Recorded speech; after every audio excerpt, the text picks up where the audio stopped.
Welcome everyone to another episode of Bust Up Boys. I'm Zach, I'm Zahran. Deepro.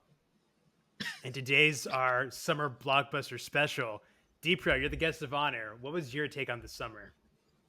Oh, it has been an amazing, not only summer but year for movies. I feel like it's been stacked. We've been spoiled. This is the first year in a while where I feel like my AMC A-list membership has been totally worth it. I'm finessing the theater. I don't know how this is profitable for them. I don't even buy popcorn, but no, it's been an amazing summer. That's crazy. I feel like I get too much popcorn, so good for you. Zahran, how was your summer? Also had a lot of popcorn. The AMC rewards, they build up a lot. I always get free popcorn, I feel like, using those $5 little rewards they have. I think after last year, which was overall pretty disappointing, especially on the box office side of things, there were, a couple diamonds in the rough, especially after Barbenheimer kind of saved the box office the year before. It feels like we were scared that, oh God, we're just going to need those kind of events to keep movies afloat. But I feel like this year, I don't think any movie really stood out as the movie that was like the movie of the year or the movie of the summer. We all know what it's going to be, Avatar. But so far, it feels like every movie is just consistently good and a blockbuster.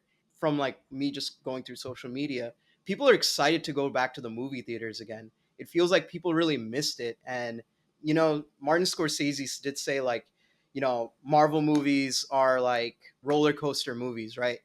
But I think the public was craving some roller coaster movies this year, and Hollywood delivered. I like that. Yeah, this wasn't the same as Barbenheimer. Barbenheimer is like a whole other stratosphere of hype for the summer blockbusters. But this is definitely way better than last year. Last year's pretty rough, coming out of the writer's strike. This year, I think the top grossing movie was a Disney movie. I think it was Lilo and Stitch. And I think that was a sign of health, actually, that Disney took home the belt for the summer in terms of blockbusters.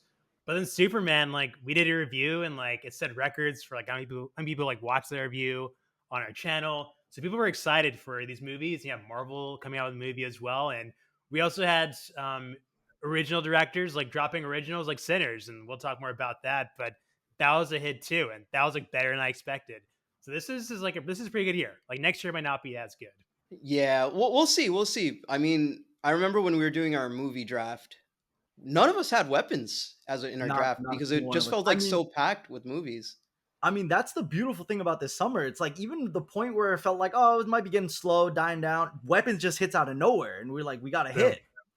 And it's the momentum keeps going all summer. It's been a lot of fun. And we'll talk more about it later. Yeah, I know. Well, I was just going to say, this fall, there's also a bunch of cool movies, which I didn't really know were coming out until just recently. And I guess Weapons almost falls in that category. So yeah, I'm pretty excited. All right. Do we want to go into, what do we want to do? How do you want to go through this? We've been very positive. Should we do biggest disappointment now? Yes. Yeah, let's balance it out a little bit. Yes, okay. Absolutely. Okay. Deepro, you seem you really want to talk about Listen. I'm going to kick this one off. All right, I'm going to kick this one off. Wow. We got some technical difficulties over here. Deepro, your take was so hot, Wave Room kicked you off. Bro, I'm telling you, the studios, they're trying to keep this censored. They're trying to keep this down. They don't want it messing with the box office, bro. This is messed up. Wave Room got ties. They have ties with Warner. No, so Warner. So is that a spoiler for the movie you're disappointed in? No, it's not a spoiler. I actually didn't say the studio on purpose, but so if you guys remember, we did the draft. My first two picks were Superman and Fantastic Four. And I picked both of them for similar reason, both great superheroes in their own right that finally are getting good live action adaptations, which at least I thought so. And Superman was an absolute hit. Fantastic Four, unfortunately, I wanted to love it. I wanted it to be this incredible experience, and especially considering it is the first movie in this next phase of Marvel. And again, even more because people are very tired of the last phase of Marvel. Everyone thinks the last phase of Marvel sucked. No one likes any of the movies in the last phase. So they really had to come out strong with this one. And I remember Zahran in that draft episode said hey, this is going to be the make or break for Marvel. Because It's the first movie. It's the new phase. It's Fantastic Four, movies that have always sucked. We've never gotten a good one, and I was extremely disappointed. I was honestly very disappointed. I think that you guys touched on it. The first 30 minutes, the first 45 minutes were pretty good. I mean, like, the way they built it up, I like that we're going into this like era of superhero movies where we don't have to dive into the origin story too much. We all know everything. Just do like a little short one and then keep it pushing. So I'm glad that they went in that direction. And again, everything in the first 30, 45 until they leave planet and get to Galactus. That's when the entire movie goes downhill for me. Yep. I think we both 100. felt the same exact way. The writing just drops off a cliff after like the it feels like it's a different movie. Yep. The thing that really disappointed me, and I think the worst part about Fantastic Four, truthfully, is that it came out right after Superman. Because when you're in space, with the family and all the Galactus stuff happens, and then I mean, obviously big spoilers, she's given birth to Franklin and the ship and all this stuff's going on. Like, the only thing that went through my mind is like, I would love to see James Gunn do this. Like, this was like the only thing, because he can handle that weird outer space vibe, which we've obviously seen in Guardians of the Galaxy. And also, if he did make this, I know their little robot sidekick would be the most beloved thing ever. People would love him like they love Crypto, because he has that effect on his characters. But like, and again, like, there's so many characters in this movie that just didn't feel like fleshed out at all. And James Gunn, when he works with big cast, somehow he makes it work to where all the characters have their moments. Like in Superman it was like 8-9 people, like, and he made all of them feel like their own individual characters. I think Superman won. Superman won for sure. DC's winning now, and Marvel definitely is regretting this moment letting James Gunn go. Like, they know they messed up for sure. Yeah, that was the biggest backdrop of all time by Disney. Just letting James Gunn go and looking at the quality of what James Gunn has been outputting versus what Marvel has been outputting. And James Gunn's the showrunner for DC. Whatever right-wing influencer who got James Gunn canceled, James Gunn needs to send that guy a flower basket or something. I know. Actually. Like, oh my God, what a fumble. No, actually. And I think another big thing, and I don't know if you guys necessarily agree with this, because I feel like this is like a little hotter, but Pedro Pascal, amazing in everything. Nothing in this. Absolutely bland. It wasn't 100% his fault. I feel like the writers didn't give him anything to do, like, at all. Like, for some reason, the rest of the family just had way more personality and character, and they just made Reed Richards into basically just a boring... He's basically ChatGPT. Like, he's just like a boring dude that just knows the answer to everything. And even if he's supposed to be the smartest person ever, and his plan to defeat Galactus was one of the dumbest plans I've ever... Like, if you drop that in the original Suicide Squad movie, it wouldn't feel out of place at all. If they're like, oh, how do we solve this world-ending issue? Let's move the world. I think I agree. And move it over there. It was literally the Patrick Star, bro. Like, who thought of that? Like, Zach. No, I was going to say, what helped me out, and I think, Zahran, I forget you told me this, in the comic books, he does this. So if you're a deep fan, you're like, oh, this is a callback to like what Mr. Fantastic does. But I will say that is a downside of the movie. If you don't know that, it's like, wait, how is this guy the smartest person ever? Like, it's clear from the moment he explains the plan, it's not going to work. And sure enough, Silver Surfer foils it like immediately after it begins. When it happened, I was like, I saw this coming a galaxy away. So I totally agree with you. Yeah, actually, Deepro, in our original take of Fantastic Four review, I think Zach mentioned that exact same criticism, and I think we mentioned that, like, hey, like, oh, it's actually Reed Richards. One of his like biggest plot points is that he like dabbles into teleportation and everything. But yeah, Deepro, what were you saying? I just think it could have been handled better. Like, I understand it's a storyline from the comics, which is great. I like that they're pulling inspiration from the comics. I just think it could have been handled a little better. It felt like kind of like a random, just shoehorned in plan. And besides from Reed Richards, who I thought wasn't handled well at all. So Reed Richards wasn't the only disappointing character. Galactus as well was extremely disappointing. This is supposed to be a hyped up, incredible villain in the MCU, and we've only seen him kind of in the old Fantastic Four movies, not even really. And the only thing they really nailed was the scale. The costume itself was Yeah. bland. It wasn't colorful at all. It looked boring. And Galactus was just defeated way too easily. He basically showed up on the planet, did whatever he wanted, and then Zeus just pushed him away. Like it was quick, it was forced. He didn't feel menacing. He didn't feel like he impacted the story that much. You could replace him with anyone and it would have been the same thing. Like I don't know. I want my villains to have a little more personality, and he had nothing. He had nothing going for him. Yeah, no, I agree. I think my biggest issue with Fantastic Four is also the runtime. I think everything you're describing, a lot of the major complaints we all have, is them keeping it under 2 hours. I remember Superman was 2 hours and 8 or 2 hours and 10 minutes, and I was like, oh, that's kind of short for a superhero movie, but it worked out. You know, like they were able to do it. It just felt a little bit rushed at sometimes. But Fantastic Four, like, it just flew by, and I'm like, none of these characters developed. They try to get like that TV show, which was, nicely done, like the intro with the TV show showing like all the characters and like what they do and everything with the old timey new universe, retro futuristic universe. But man, like, flesh out these characters. Let us know their motivation. Let us know Galactus's motivation. Let us know Silver Surfer's motivation.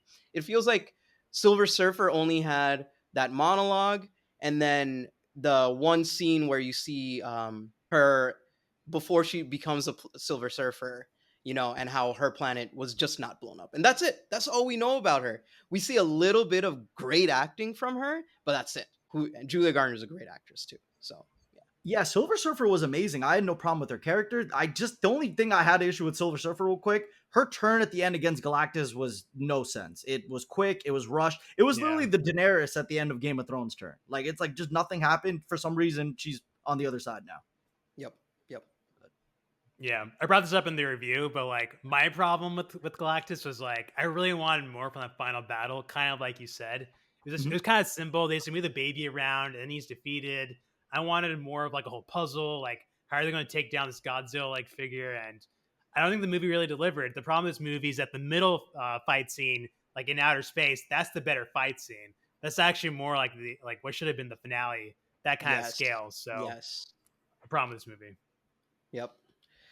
All right, man. I think before this becomes just a Fantastic Four episode. Yeah. I'm gonna pop a Zach, vein, bro. I'm gonna pop a vein. Anyways, continue. Yeah. Yeah, Zach, do you want to mention your biggest disappointment of the year so far? I am super biased because I chose it second in the draft. Mission Impossible. I didn't actually watch it. I don't think it didn't seem like a bad movie, but it didn't seem that great either. It seemed like maybe there's just a Mission Impossible fatigue from people in general. There wasn't really much word of mouth of this movie. It was released and then it kind of like came and went. So it's done okay at the box office. Maybe we'll talk about it later, but it didn't quite meet the level of the prequel met. The prequel ended up being, I think, was that 2023 or 2022? That was like one of the highest grossing movies of that year. And this year, it didn't really quite make that splash. So for me, that's a disappointment. Yeah, I don't want to mention it as my biggest disappointment because I started watching it and I fell asleep twice trying to watch it. That sounds like a And disappointment. Definitely a yeah, disappointment. yeah. Definitely. Yeah. But I didn't go to theaters to watch it, so I don't want to like, maybe it's like, oh, I want to be in the mood with the theater and like see the whole spectacle in IMAX, which I missed out on. But Bro, if you were in dude, that AMC seat, you would have fell asleep too. I think so. Yeah. Yeah. And it's sad because Fallout is one of my favorite Plush like recliners. movies that I've Yeah, watched. that's what I'm saying. Like, Yeah. especially action movies. When you had Henry Cavill like going through like with his reloaded arm Ooh. fist, like, but just coming from Fallout and then going to, I think it was a Dead Reckoning after that. Dead Reckoning already felt like a disappointment to me, especially with the departure of Rebecca Ferguson.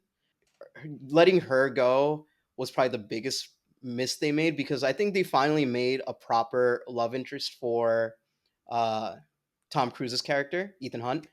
And I don't know what happens with Haley Atwell, but she just doesn't seem.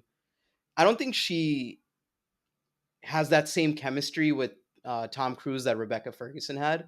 And when I was watching the new movie, the little I watched of it, I just didn't feel that chemistry either. And I was really hoping I was really hoping Rebecca Ferguson comes back as a surprise because her death was just so like anticlimactic in Dead Reckoning. And then Hmm. this is why I remember, this is a major reason why I was disappointed. I woke up in the middle of the movie near the end and I still don't see her. So I'm like, all Oh right, no. so this movie just seems kind of mediocre. I'm not gonna lie. Like I tried as much as I could to enjoy it, but it just didn't happen. You know it's disappointing when none of us even watched it, like actually finished it. Yeah. And we've been in the theaters all Exactly. summer.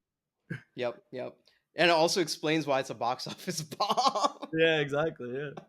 And we have A-list, so we could go watch it basically for free. Like, we just didn't even see it. We refused the commute to watch this movie. That's literally what it is, yeah. The 10-minute commute. Oh man. All right. My biggest disappointment, unless you guys have anything else to say about Mission Impossible. I'd be making it up. I didn't watch it. Yeah, I'd be the making it peak up. was Fallout, right? Can we all agree the peak was Fallout for Mission That's the one with Impossible? Henry Cavill, yeah? Yes, yeah. Yeah, hell yeah. That one was amazing. That was It's incredible. like I that think one or Ghost Protocol for me. Like Ghost Protocol is it's really pretty good. cool. Ghost Protocol was good. Ghost Protocol is good too. I think I liked. You can honestly treat Fallout as a finale if you wanted to. Yeah, exactly. Yeah, it goes back to his ex-wife. Yep. Don't have to worry about all this AI Haley Atwell stuff, but yeah, I love Haley Atwell too. I loved her in Captain America. I really liked her voice acting in What If the Marvel, where she comes back as Captain UK or whatever, Captain England. Oh yeah, I remember that. Yeah. But anyways, going on to more disappointments. My biggest disappointment was Come Back to Us. It's the sequel. It's not the sequel, but it is the sophomore movie by the directors of Talk to Me. They're like I don't know if they're Australian or the movies they take place in are in Australia. And is it Come Back to Us? I want to say it's Come Back to Us. But the beginning was great. The acting is incredible, and the premise for the movie, that this is a horror movie, right? Everything was just done very, very well. Unfortunately, it goes unlike I think a movie we're going to be talking about later, Weapons, unlike Sinners, it doesn't take the horror genre in a new direction, and it falls back on like the typical horror tropes of like um your characters just making boneheaded decisions just for their demise or just for the sake of scares, and it's just the horror mentality that you see in characters that's been like lampooned in like Cabin in the Woods, where it's like just making dumb decision after dumb decision. That's what the entire second half of this movie is, and I was just very disappointed with it, especially with such a promising premise. It's still a good movie. I still gave it a 3 out of 5 stars on Letterboxd, but just it could have just been so much more. The way Talk to Me was, like, I would gladly rewatch Talk to Me with you guys, but I will not do that with the sequel. I forgot what the name of this movie is. It's like Come Back to Me. Yeah. That's when you know it's Time disappointing. out. What's the name of this movie? Yeah, it's so disappointing. You don't remember the name. I actually like that. Yeah. Yep. I understand though why you're like feeling this way, because I know you're a really big fan of Talk to Me. I know that was like, and that was their first movie too. Like the only thing I know about this director is that they were YouTubers prior to that, and then that was their first film. So like coming out the gates kind of strong like that, and then their sophomore movie is kind of disappointing. I mean,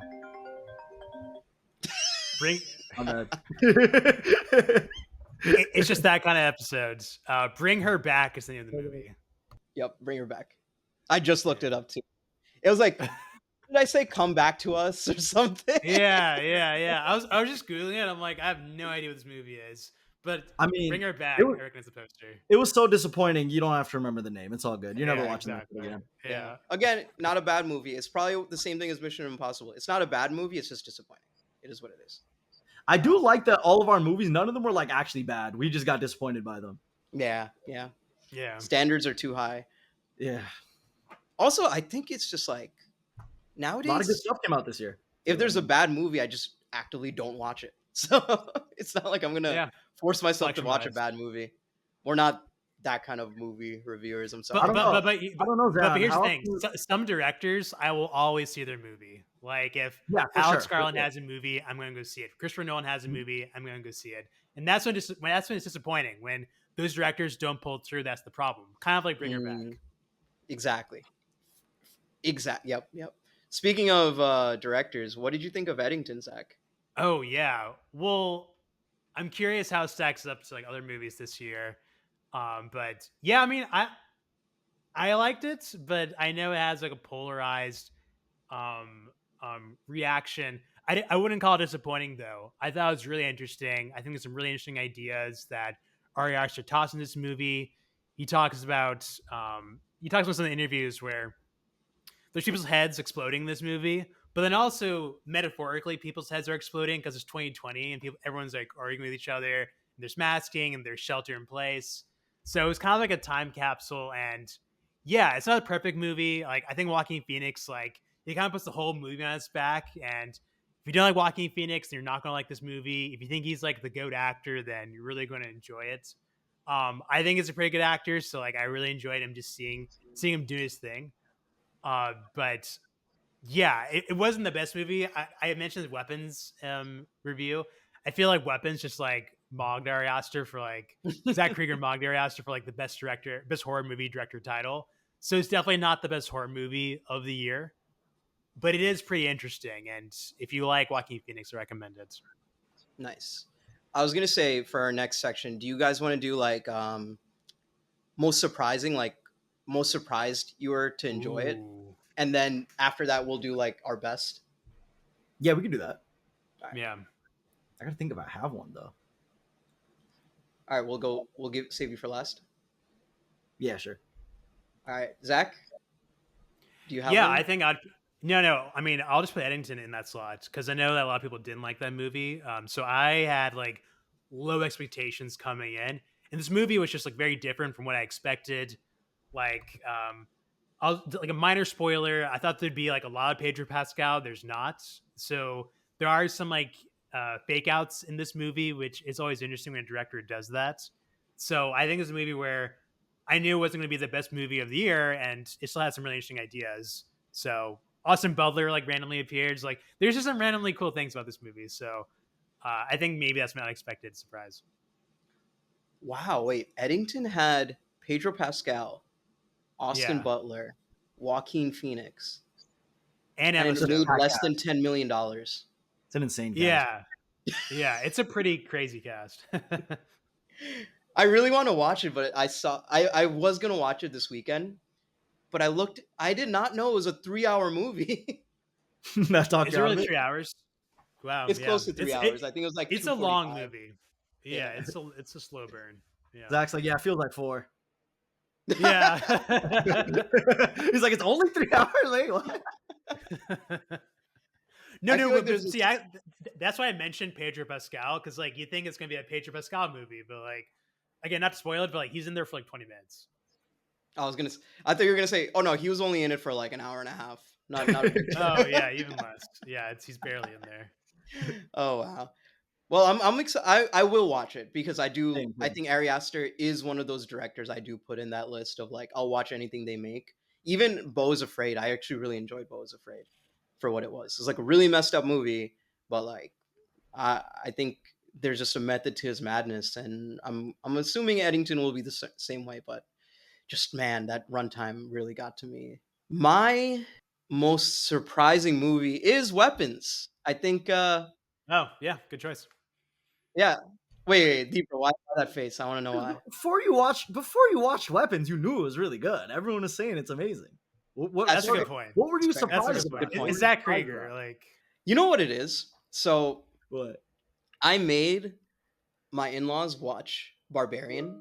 Yeah. They hated it so much that they banned me from like recommending any movie from then on out.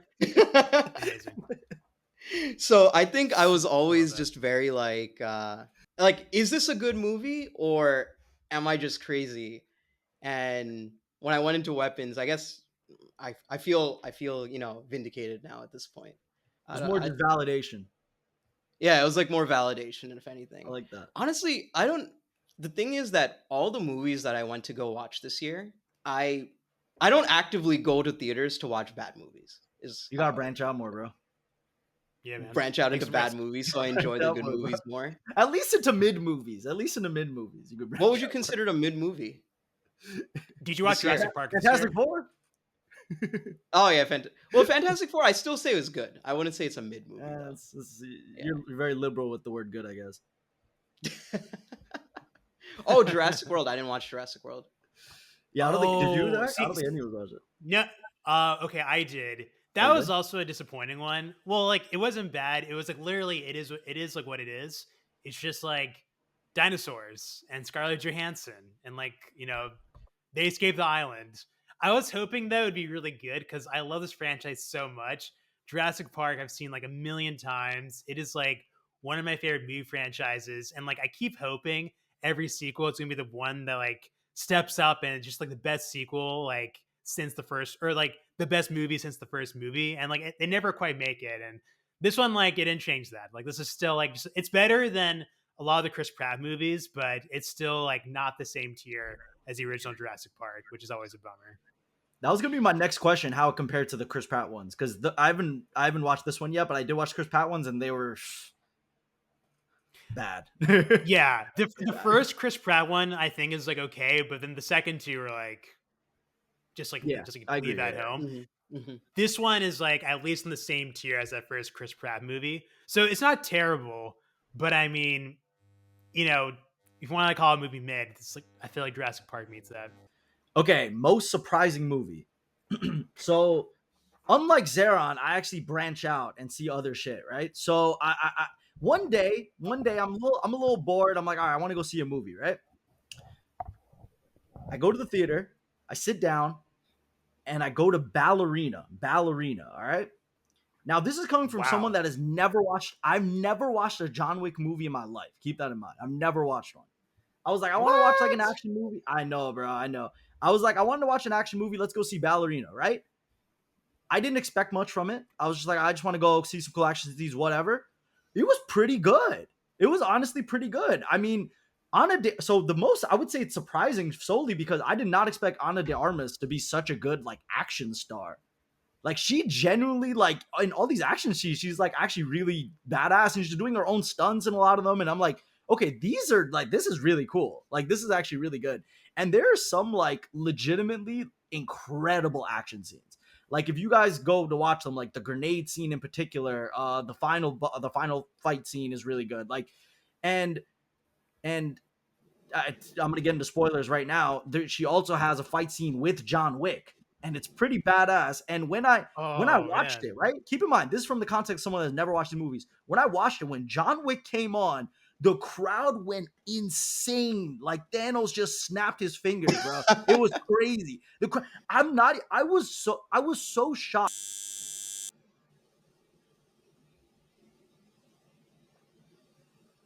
Damn. He was getting the groove too. Like I was Yeah. enjoying that. John Wick is Ballerina. Like I feel like that should be in like the promotional material. Like where's the commercial with Keanu Reeves? Like I feel like people would have gone to see this movie more if they knew that. I was gonna mention, I definitely saw a trailer with them fighting together. Oh really? No. I feel like I didn't know that. Yeah. I'm No. I get it. I think it was like one of the Yeah. final. It was like a trailer that came out after the movie basically bombed. Like, Oh, I see. yeah.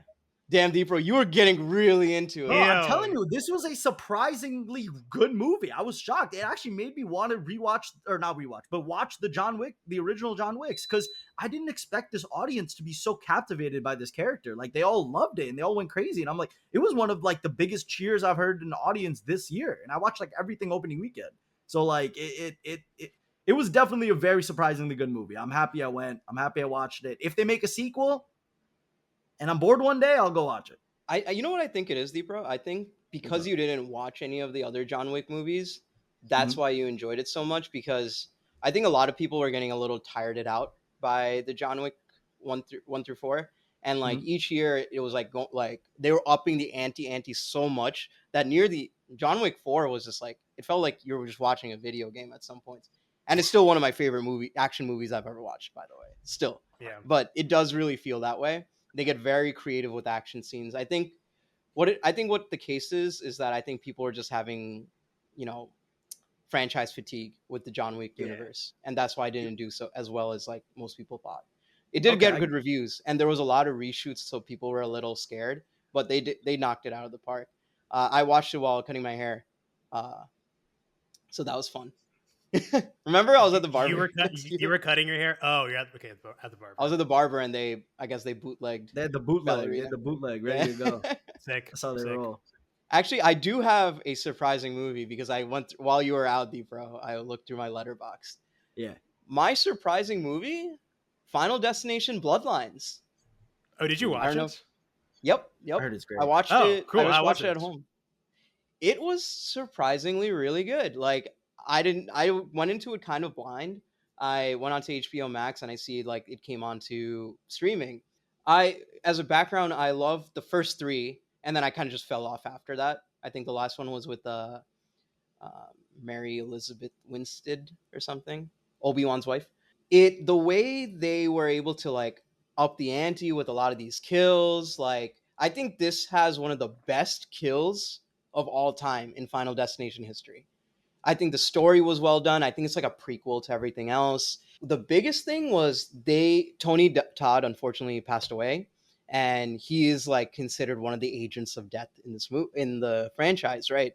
And the way they, wrote him off and like gave him like, his time in the sun and closed his chapter was really just well done.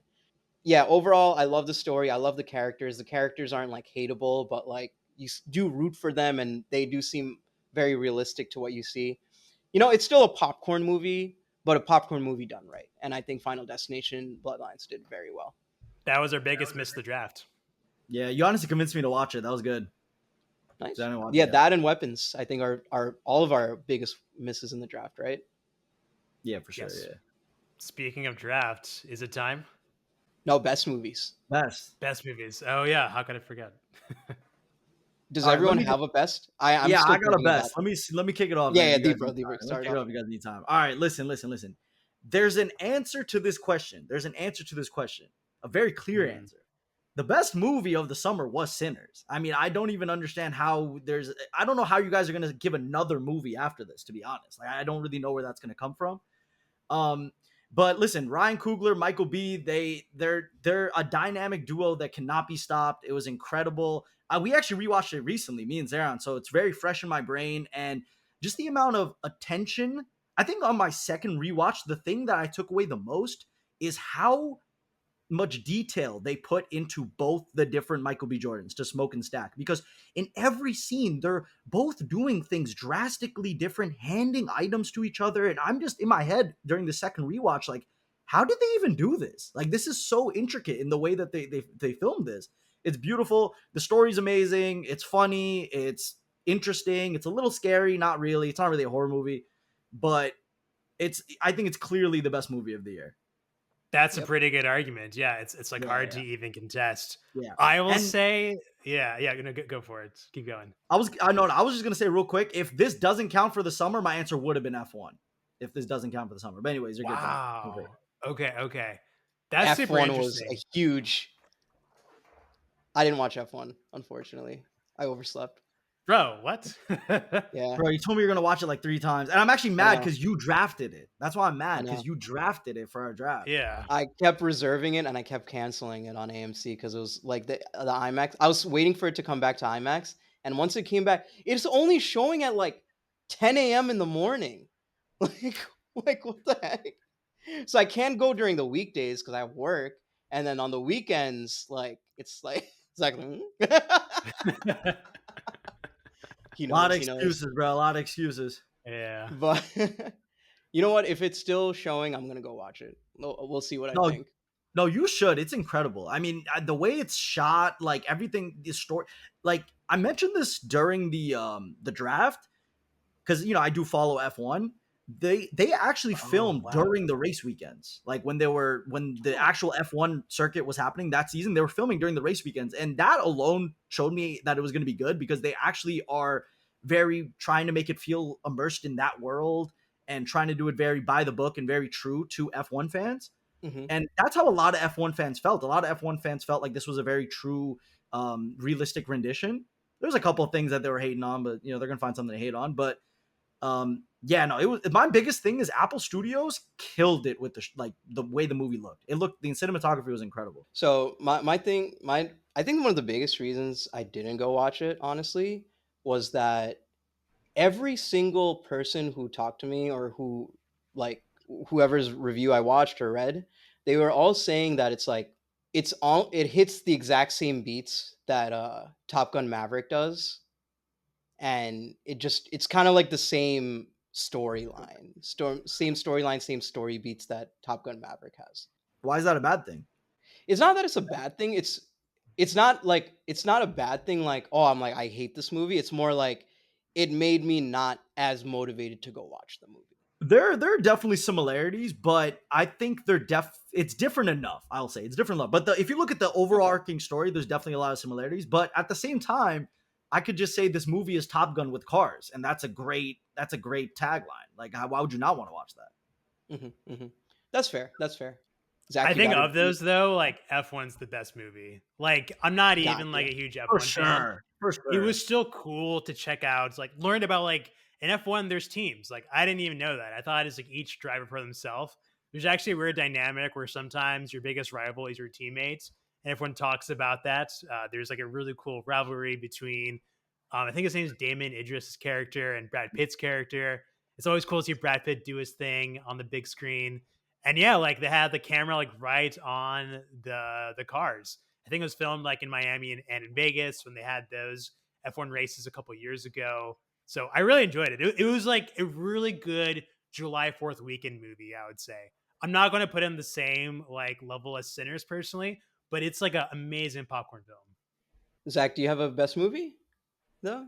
Not just a best movie out of those two? So I agree. I think the best film, the best movie is Sinners. I will say, like the final climactical scene in Weapons was like the most emotionally rewarding because you knew that they're going to be spoilers. You knew they're going to beat the witch, but the way they did it with the kids coming out of the basement, there's a whole chase scene. It goes first person view where they're crashing the windows and they finally get the witch. It was just so rewarding to finally see the kids do that. And the whole movie, the kids have been beaten down. They're not in the movie. Live in a society that sometimes beats down on kids. So that scene was so good and felt so rewarding. So I'll put that scene on top at least. If you're asking me like what was a favorite scene, that was a favorite scene of the summer. And when it comes to like the movie, like Weapons vs. Sinners, like for me, it's very close. I would say Weapons is the best horror movie, and Sinners is like a better made movie. Sure. Yeah, Sinners doesn't really feel like a horror movie. It's more of a thriller. Yeah. Anyway, those first like 3 minutes really, turns you up. Really confuses you. All right, this might be unpopular opinion. Sinners is not my best movie of the year so far. Wow. But it's very close. It is very, very close. I mean, I know what you're going to say, and yeah, it is close. Can you guess which movie I think it is? You're going to say Superman. No. Oh, shit. What are you going to say? Okay, that'll be after. That's my favorite movie. Zach, you got to guess? No. So I will say, I have a letterbox like open.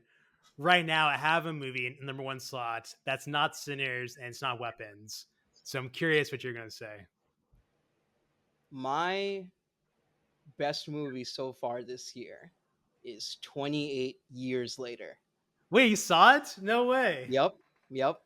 Okay. I think this is the best Danny Boyle movie he's ever done.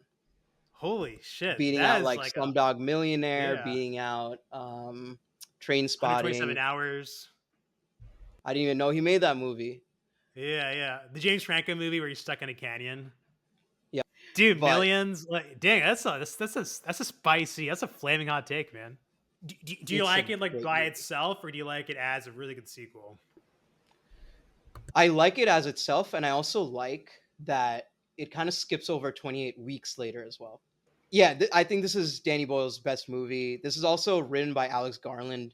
The movie has a lot of grit, and it takes the whole zombie genre to a completely different level. What Sinners did for vampires is what Danny Boyle is doing with 28 Years Later for zombies. Man, the acting is so good. Aaron Taylor Johnson kills it somehow. Ralph Fiennes is amazing in his role. And the creative liberties that Danny Boyle took. This isn't just like an off the shelf like zombie movie. Like the way he reinvented the zombie genre with 28 Days Later, he's reinventing it again now with 28 years later. He takes a lot of creative liberties with cinematography. There's one highlight scene where they're getting chased by a zombie and they're trying to go back to this island through a land bridge. And he made this thing into like a race through the stars in like space with Aaron Taylor Johnson and his kid and the zombie. Just that scene alone with the music, I think the score is just incredible. I think Ray Fiennes with the whole Bone Temple has such an emotionally cathartic moment that like you'll just have tears in your eyes when you're watching it, but also thinking in your head, what the fuck am I watching right now? Like, I'll gladly rewatch this movie with both of you guys if you guys ever Please. down. Yeah, But I'm down. it is so good. I can definitely see, people putting Sinners ahead of 28 years later, but I will never fault someone who has it the other way around too. Both of them are tier 1 movies for sure. You kind of sold me when you said it was better than Trainspotting, because I think that movie's amazing. So this is high praise. Yep. Director of Trainspotting too. Think about it. Yeah. No, you convinced me. I'm gonna watch it. I gotta watch it. Very good movie. Zach, I'm actually curious now though. What movie do you have ahead of Sinners right now on your Letterboxd? Yeah, so I haven't added Weapons yet to this list, so maybe that will. Ooh, can I guess? Can I guess? Yeah, go for it. Warfare. There you go, you got it. Alex Garland. Yeah. Dude, talk about a kick-ass war movie. I mean, I wasn't expecting this to be like necessarily like a top movie of the year, but damn, you think about movies that like really leave a mark. This is a movie that leaves a mark. It's not about a crazy plot. It's not about necessarily the music or other stuff. Like, it's really just like a veteran talking about how it actually was. So when I think about movies that like really impacted or just like were super memorable, Warfare is near the top. So I'm sure by the end of the year, there's probably going to be some like jockeying between Sinners, Weapons, and Warfare. But I think right now it's between those 3 movies for the top spot. I love that it's just a slice of a day in a war, essentially. That's all it is. You just see one house, real time. The entire movie, besides the beginning part, is all in real time. All the action breaking down. You don't care about whose side who is on. Executed so well with incredible acting, incredible direction, incredible sound design. Exactly, and the real-time piece is so critical. Like, you're there with them waiting, like, when are they gonna pick him up? Like, how much longer do we got? It's really cool what they do with it, and it's a genre that's like hard to be good in because there's already like a million war movies, and so the fact that this one is memorable is really impressive. Yeah, I didn't know anything. Now I missed it. I'm upset I missed it in theaters now. The way you guys are describing it, it sounds awesome. It's a really good theater movie. Yeah, I'm upset now. Like the sound design alone, I think I watched it in Prime. I want to say same. It's a really good Prime movie. Yeah, sweet. All right, we got all of our. Damn, this is an hour. Yeah, when you gave the agenda, I'm like, it's gonna be tough to get this into an hour. So that's totally fine. No, I think Zahran forgot how much I yap, bro. I talk about Fantastic Four for like 30 minutes. Zahran like had to cut it off. He's like, yo, wait, we gotta stop this. We're 20 minutes and we're stopping. No, honestly, I think you needed to get that off your chest, Deepro. So I was like, I don't want to talk about it. Yeah. Damn, I can't believe like my top 3 movies of the year are actually all 3 of our best movies that we nominated. Even though I think a lot of us have like Sinners as like a close, if not the top, one day or another. Yeah, I mean, I would have Superman at 2. I just really want to talk about it, to be honest. I wanted to talk about F1, but I would have Superman at 2, to be honest. Deepro, you want to give a last minute Superman rant? Seems like it's incredible. DC is revitalized. We had the era of the MCU. It has officially shifted. The tides have turned, and it's gonna be a DC golden era of movies for the next decade. That's all I know. That's a really good reason. Oh my gosh, we gotta do like an end of the year one. Like, I'm curious, like, who actually is their one movie. We're gonna have a draft recap for sure. So yeah, definitely. Sure. Yeah. All right, guys. Based on that wild prediction, which might be true, it was great seeing you guys. Zach, you want to sign us off?